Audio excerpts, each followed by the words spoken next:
Good morning everybody.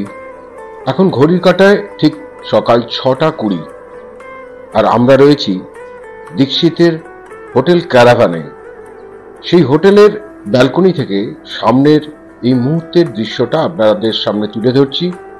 আমি সুকুমার চ্যাটার্জি আবার যাব ব্লগের পক্ষ থেকে আপনাদের সকলকে জানাই সুস্বাগতম। চলুন দেখে নেওয়া যাক আজকের ব্রেকফাস্টে আইটেম কি কি আছে। ব্রেড, লুচি, ডাল, আর এটা পোহা সম্ভবত মনে হচ্ছে, হ্যাঁ এটা পোহা, আর সাথে জ্যাম, জেলি, কফি, চা এইসব তো আছেই, এবং সাইডে রাখা আছে ডিম।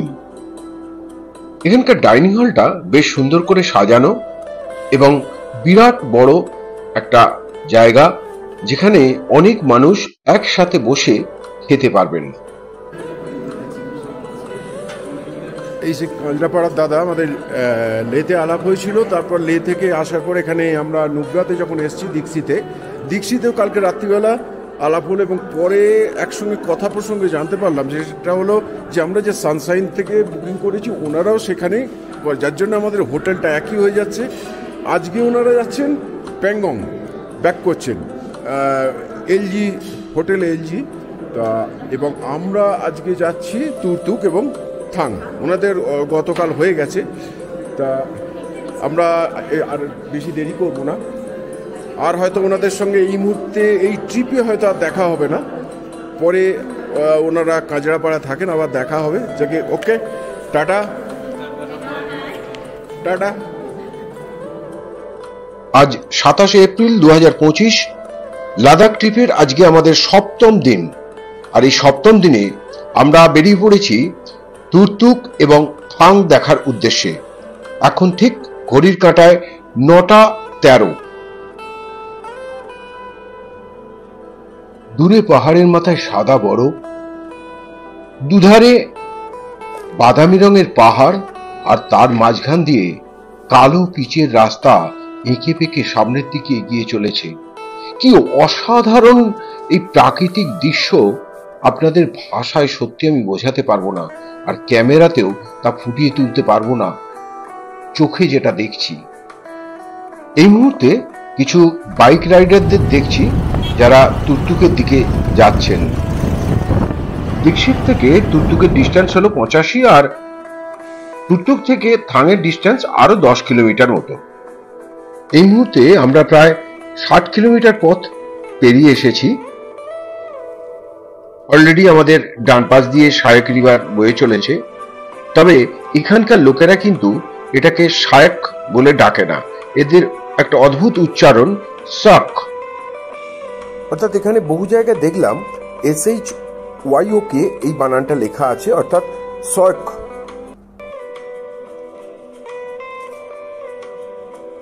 সামনে এক দারুণ দৃশ্যের সম্মুখীন হতে চলেছি। দেখুন, প্রায় 40 থেকে 50টা ইয়াক এখানে আছে, বাচ্চা বড় সবই রয়েছে। এগুলো এখানে মাল বহনের কাজে ব্যবহার করা হয়।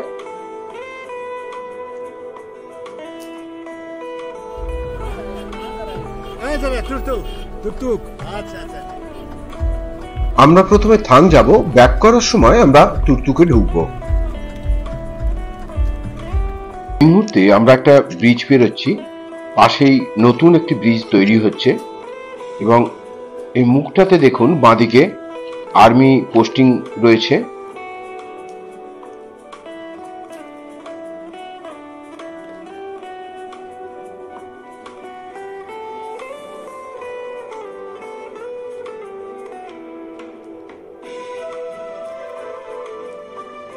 পাশাপাশি পাহাড়, অথচ দেখুন এক একটা পাহাড়ের রং এক এক রকমের।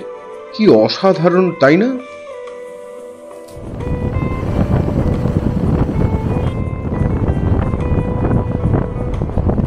এই মুহূর্তে আমরা একটা ব্রিজ পেরোবো, নিচে দিয়ে বয়ে গেছে শায়ক নদী।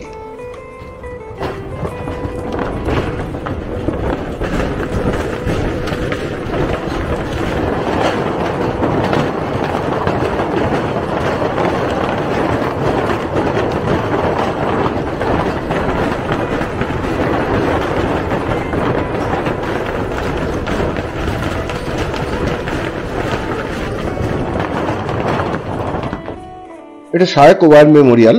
আমরা এখন এটাকে দেখব। তার আগে আমাদের একবার দাঁড়াতে হয়েছিল বাইরে, সেখানে আমাদের পারমিটটা চেক করানো হলো। সামনে যে হলুদ ঘরটা দেখা যাচ্ছে, ওর ভেতরে গেঞ্জি এবং আরো কিছু জিনিস স্মারক হিসেবে বিক্রি হচ্ছে। আপনি চাইলে কিনতে পারেন, তবে ভেতরে ছবি তোলা নিষেধ, তাই ভেতরে ছবি তুলতে পারিনি। এছাড়া কফি, চা এসবও বিক্রি হচ্ছে, আপনি চাইলে সেখানে খেতেও পারেন। আগে যুদ্ধে ব্যবহৃত কিছু গাড়ি এখানে রাখা আছে, আপনি চাইলে সেগুলোর ছবি তুলতে পারেন, তাতে কোনো অসুবিধে নেই। এখন ঘড়ির কাঁটা বলছে সময় 11:40।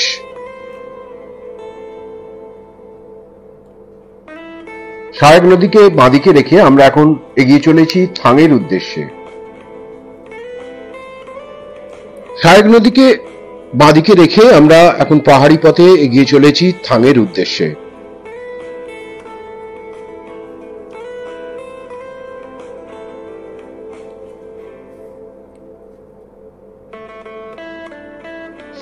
আর একবার আমরা শায়ক নদীকে পেরোবো। কাঠের পাটাতনের ঝুলন্ত ব্রিজ এটা। ব্রিজটি যা চওড়া তাতে একটি গাড়ি কোন রকমে যেতে পারবে, আর ব্রিজটির বহন ক্ষমতা বেশি খুব একটা নয়, তাই একটি গাড়ি পেরিয়ে গেলে তবেই আরেকটি গাড়ি তার উপর দিয়ে যাতায়াত করে। তাই সামনের গাড়িটি ব্রিজ থেকে নেমে যাওয়ার পরেই আমাদের গাড়িটি স্টার্ট করলো।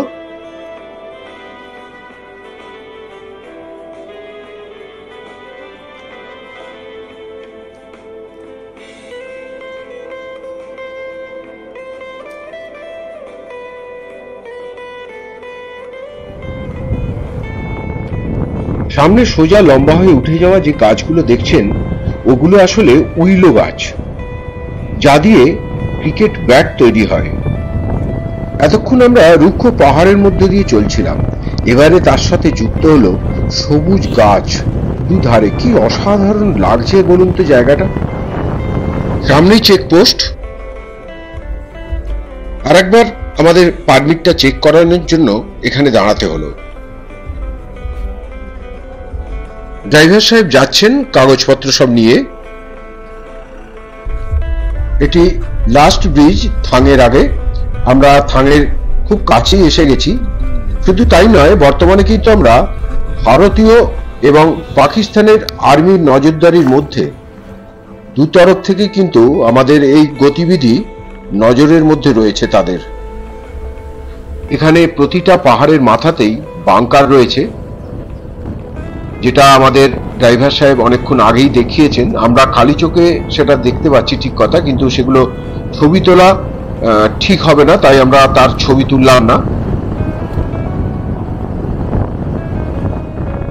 এই থাং গ্রামের 2011 সালের জনগণনা অনুযায়ী 16টি পরিবার এবং 103 জন লোক ছিল, কিন্তু বর্তমানে আমি যেটা দেখতে পাচ্ছি তাতে মনে হচ্ছে অবশ্যই অনেক জনসংখ্যা বেড়েছে, কারণ এখানে বাড়ির সংখ্যাও দেখছি অনেকগুলি হয়েছে। এই মুহূর্তে আমরা পিওকে থেকে মাত্র 2 কিলোমিটার দূরে ভিউ পয়েন্টের একদম সামনেই আমরা এসে গেছি। অদ্ভুত একটা অনুভূতি মনের মধ্যে কাজ করছে, কারণ এই মুহূর্তে আমরা ভারত পাকিস্তানের সীমান্তের মাত্র কয়েক মিটার দূরে দাঁড়িয়ে আছি। বাঁদিকে যে পাহাড়টা দেখছেন সামনে, এটি ইন্ডিয়ার মধ্যে পড়ে, আর দূরে যে কালো পাহাড়টা দেখা যাচ্ছে ওটা কিন্তু পাকিস্তান। আর নিচে দিয়ে ফেন্সিং করা আছে। দূরত্ব বেশ খানিকটাই, তাই ক্যামেরায় সেটা আপনাদের বোঝাতে পারছি না। শায়ক নদী এখানেই ভারত থেকে পাকিস্তানের ভেতরে ঢুকে গেছে। 1971 সালের যুদ্ধে আরো 3টি গ্রামের সাথে এই গ্রামটিকেও ভারত পুনর্দখল করে। থাং ছাড়া আরো 3টি গ্রামের নাম হল বোগডাং, তক্ষি, চালুনখা। এই গ্রামটিকে থাং ছাড়া ধোথাং, থাঙ্গাচাথাং বলা হয়। এটি গিলগিট বাল্তিস্তানের একটি অংশ। এখানে বালতি জনগোষ্ঠীর মানুষ বসবাস করেন এবং তাদের ভাষাও বালতি। এখানে যারা গাইড আছেন তাদের বক্তব্য অনুযায়ী এই পাহাড়ের এই সামনের দিকের অংশটা পুরোটাই ভারতের এবং পাহাড়ের পেছন দিকের সম্পূর্ণটাই পাকিস্তানের।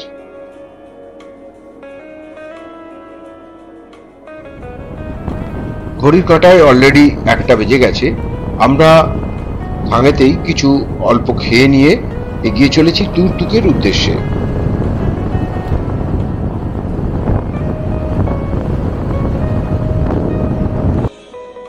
এই মুহূর্তে আমি এসে দাঁড়িয়েছি একটি হ্যাঙ্গিং ব্রিজের সামনে। দেখতে পাচ্ছেন সামনে কাঠের পাটাতন, কোনো গাড়ি এর ওপর দিয়ে যেতে পারবে না, হেঁটেই যাতায়াত করতে হয়। ওপারে যাওয়া যায় আর নিচে দিয়ে বয়ে গেছে শায়ক নদী। জায়গাটাকে এত সুন্দর লাগলো যে এখানে খানিকটা সময় না কাটিয়ে চলে যেতে পারলাম না। ব্রিজটা পেরিয়ে এবারে এসেছিলাম, এবার ব্যাক করছি। তার দিয়ে টানা, খুব সরু এই ব্রিজটি। আমি যে যাচ্ছি এখন ব্রিজটা কিন্তু টোটালি দুলছে। এই ধরনের ব্রিজ দিয়ে এত বড় একটা নদী পেরোনো, এটা আমার লাইফে ফার্স্ট। তাই সত্যি বেশ এনজয় করলাম ব্যাপারটাকে।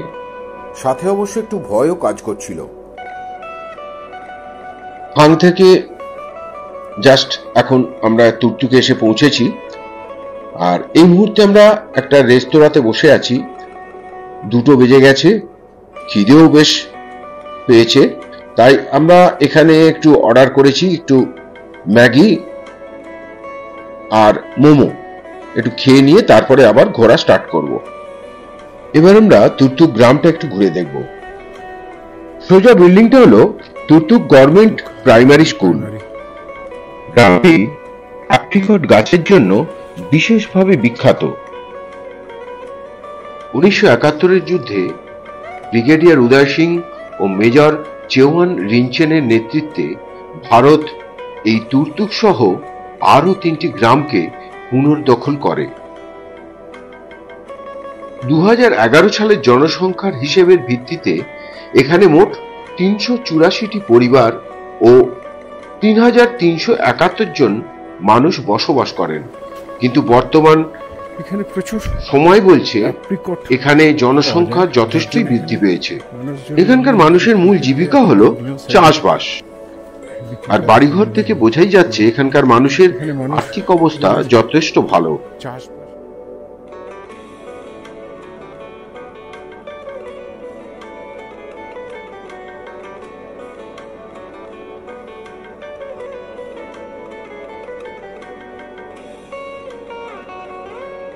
চলার পথে একটা খোলা দোকান দেখে আমরা কয়েকটা সফট ড্রিঙ্কস এখান থেকে নিলাম।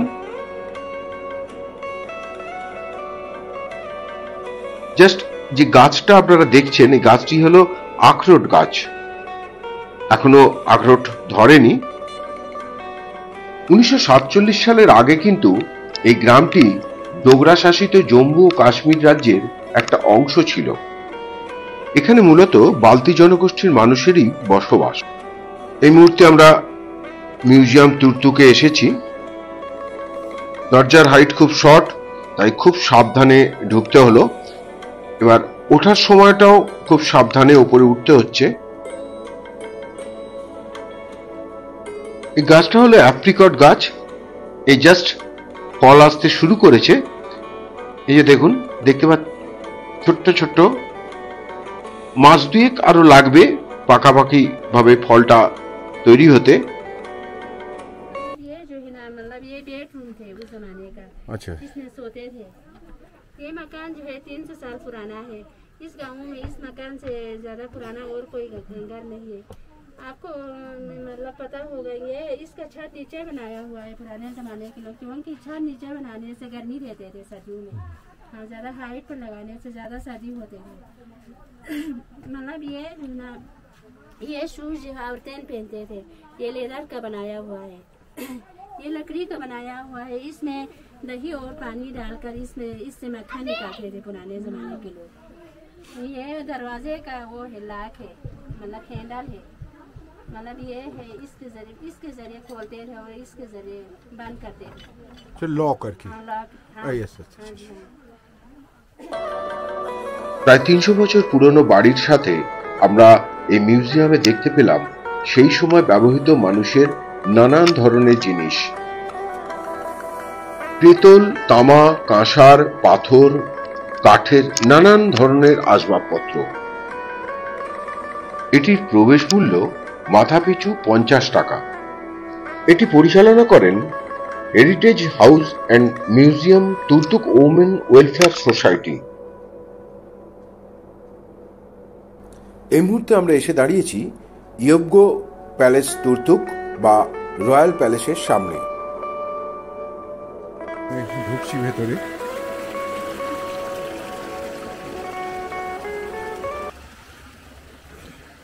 एंट्री फी कितना करके है? नमस्ते। 100 ईच। आप लोग लद्दाख घूमते घूमते आप बल्तिस्तान पहुँचो, हमारा कल्चर, हमारा ट्रेडिशन, हमारा आर्किटेक्चर्स, हमारा सब कुछ बल्तिस्तानी है। पाकिस्तानी आर्मी ने इस हवेली को छावनी बनवाया था, शेल्टर। उन्होंने काफ़ी चीज़ चेंजेस किया और काफ़ी चीज़ वो पार्ट्स भी मैंने आपको दिखाने, ये म्यूज़ियम भी मैं आपको दिखाऊंगा और आप पैलेस का भी आर्किटेक्चर्स आप देख सकते हो। ये आइबेक्स का रियल हॉल ऑफ स्कल है। आइबेक्स एक पहाड़ी हिरन होता है जो इन पहाड़ियों में पाया जाता है। बल्कि लोग इसको गुड विशेस या वेलकम के लगा जाते थे इस्लाम से पहले। इसके ऊपर जो रिंग्स आपको नजर आएंगे, कहा जाता है इसका उम्र बताता है। हर साल इसको 2-2 रिंग्स आते थे जब ये जिंदा होता था। इसमें 16 रिंग्स है। ये 8 साल का था होगा जब ये जिंदा सिर बचा के लिए। তুর্তুকের ইতিহাস, এই প্যালেসের ইতিহাস, বর্তমান রাজার সাথে আলাপচারিতার একটি পূর্ণ ভিডিও আপনারা আমার এই আবার যাব চ্যানেলে পেয়ে যাবেন। বর্তমানে এটি একটি মিউজিয়াম। 2010 সালে বর্তমান রাজা এটি ট্যুরিস্টদের জন্য খুলে দেন। এই প্যালেসটি তৈরি করা হয়েছিল 1600 শতকে এবং এই প্যালেসটি সম্পূর্ণ অ্যাপ্রিকট ও ওয়ালনাটের গাছের কাঠ দিয়ে তৈরি। और मैं हमेशा यहाँ पे नहीं रहते, तो आज अल्लाह ताला ने, भगवान ने हमारी मुलाकात का लिखा हुआ था। ये राइट, इसलिए एकदम मैं आज मिला, आपसे मिले। শখ ছিল এখানে আসবো, এখানকার শেষ রাজার সঙ্গে দেখা করবো, এখানকার এই প্রাসাদে ঢুকবো। তা সেটা বোধহয় ভগবান শুনেছেন এবং সেটার আমাকে সৌভাগ্য করে দিয়েছেন তার সাথে দেখা করার এবং তার সাথে কথা বলার। বর্তমানে এটি একটি মিউজিয়াম। সেই সময়ের ব্যবহৃত নানান অস্ত্র, জিনিসপত্র, শিরস্থান, তাদের সাজ পোশাক সবই এই ঘরটাতে রাখা আছে।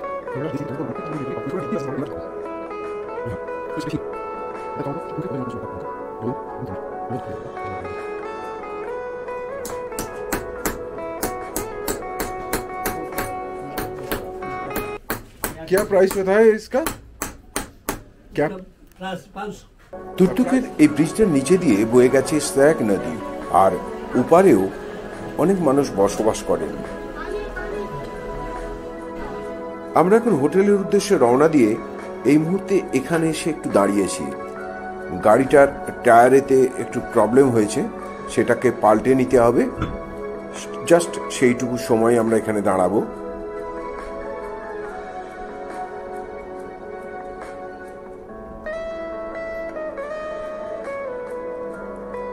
ডিনারের আইটেমগুলো একটু দেখে নেওয়া যাক। আজকে আছে ম্যাগি, এটা ডিমের কারি, এটা ফুলকপি গাজর দিয়ে একটা বয়েল, আর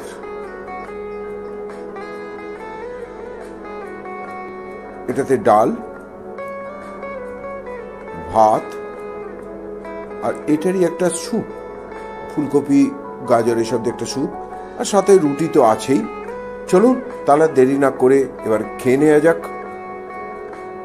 আর সেই সঙ্গে আপনাদের সকলকে আমার তরফ থেকে শুভরাত্রি।